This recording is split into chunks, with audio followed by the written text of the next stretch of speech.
Fala galera, tudo bom? Tava com saudade? Eu também tava. Como é que vocês estão? Estão fazendo distanciamento? Estão usando máscara? Estão usando álcool gel? Estão se cuidando? Não é porque o pessoal tá saindo que esse negócio acabou, hein? Não acabou não, tá ok? Ah, ficou com medo, né? Então, já que você ficou com medo, vamos falar de uma coisa que assusta a gente: viver em sociedade.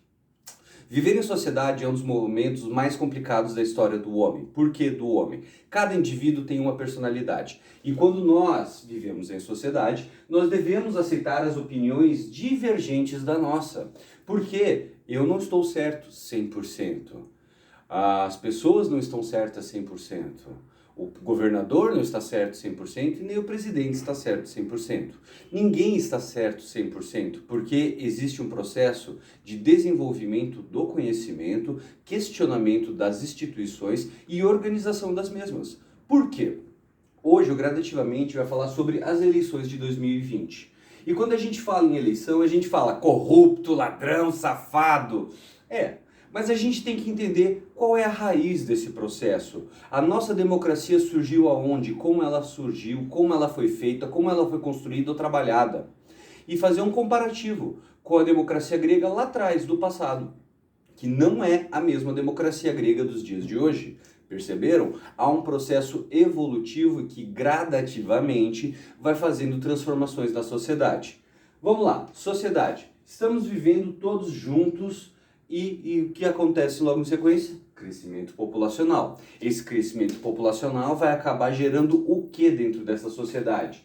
Brigas e conflitos. Conflitos por terra, brigas por quantidades.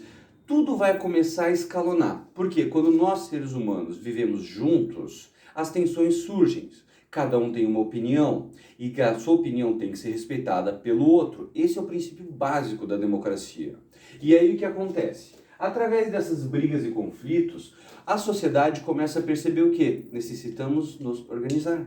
Precisamos organizar instituições, precisamos organizar um meio de controlar a sociedade, precisamos fazer o quê? Precisamos trazer uma organização hierarquizada. E essa hierarquização, ela é benéfica como ela é maléfica também. Por que ela é benéfica e maléfica simultaneamente? Benéfica porque ela vai ajudar um grande grupo de pessoas, mas ela é maléfica porque ela pode ficar condicionada a um pequeno grupo de pessoas tomando as decisões. E isso vai acabar demonstrando pra gente que existem várias interpretações de regimes políticos. E pensadores e filósofos da Grécia Antiga pensaram em várias teorias diferentes.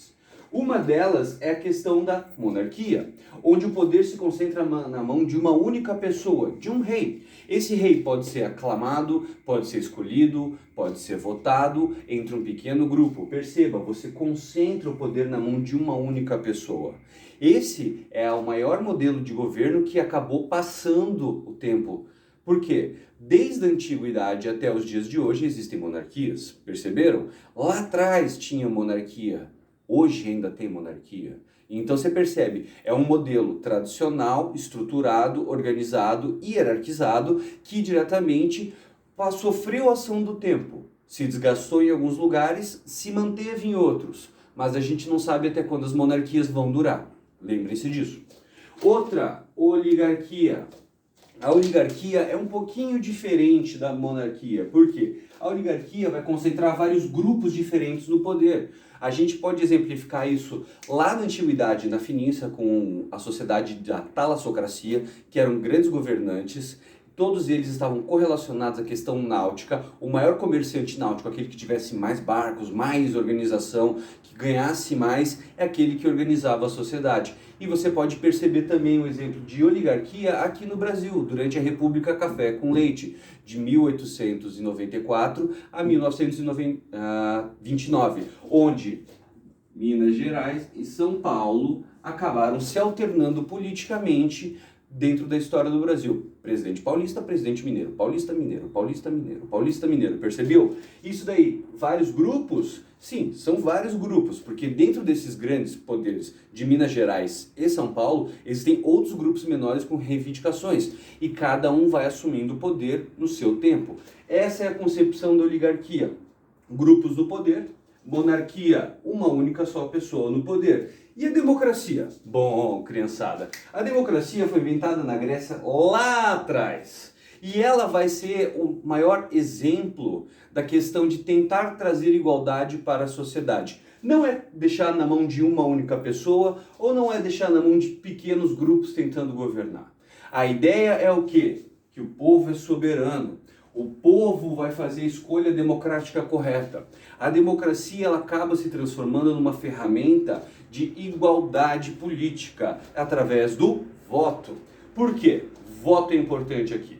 Porque quando a gente fala que o povo é soberano e a gente fizer uma comparação rápida sobre a Grécia Antiga e o Brasil moderno, a gente vai perceber que eles são o quê? Diferentes. Por que eles são diferentes? Durante a Grécia, quando eu falo Grécia parece que é um estado, não. Vamos falar especificamente Atenas, cidade-estado. A cidade-estado de Atenas, ela vai ser detentora do desenvolvimento da ideia da teocracia e vai fazer com que haja toda uma construção social sobre ela. A gente vai ter uma sociedade hierarquizada, organizada, que vai conter brigas e conflitos entre a sociedade e assim ela vai se autorregular. Porém, a democracia grega ela é um pouco limitante. Por que ela é limitante? Somente homens atenienses podem votar, mulheres são colocadas em segundo plano, não têm direito ao voto, estrangeiros não têm direito ao voto, comerciantes não têm direito ao voto. Então você percebe que é um determinado grupo social que detém o poder de voto na Grécia, especificamente em Atenas. Por quê? Ateniense, homem, maior de 21 anos, pode votar. Se você não tem essas três características básicas, você está excluído do processo democrático grego. Mas esse processo democrático grego vinha com a ideia de tentar trazer uma igualdade social e uma construção social mais ampla, que foi benéfica. Não é à toa que ela sofreu várias transformações e chegamos ao Brasil de 20.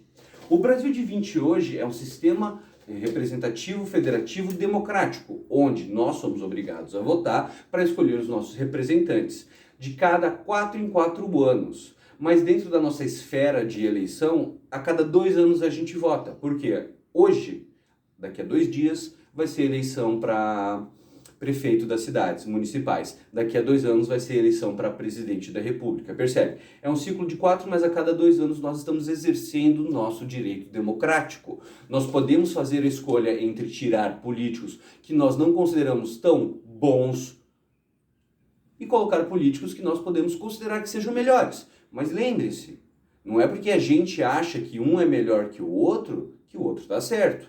Todos têm o seu valor. Lembrem-se disso. Porque numa democracia a gente respeita a opinião dos outros. A gente vai fazer de tudo para velar o direito das pessoas terem uma opinião. Não é tipo tentar se impor sobre os outros. Na democracia não existe imposição, existe igualdade. A minha opinião vale tanto quanto a sua opinião, quanto vale a opinião do terceiro. Ninguém está certo e ninguém está errado. Todos temos pontos de vista e esses pontos de vista são construídos a partir das nossas vivências e dos nossos meios. Então, na democracia, tem gente que vai defender a meritocracia e tem gente que vai criticar a meritocracia. Tem gente que vai defender o programa social e tem gente que vai criticar o programa social. Mas a gente sempre tem que ter um exercício de empatia. Marca isso, empatia. Por que empatia? Para a gente poder se solidarizar com o próximo. Assim a gente pode fazer um país melhor para todos. Não para minha opinião, não para sua opinião, não para a opinião dele, não para a opinião dos outros. Para todos. Isso é democracia. 2020, vote consciente. Esse foi o Gradativamente. Falou!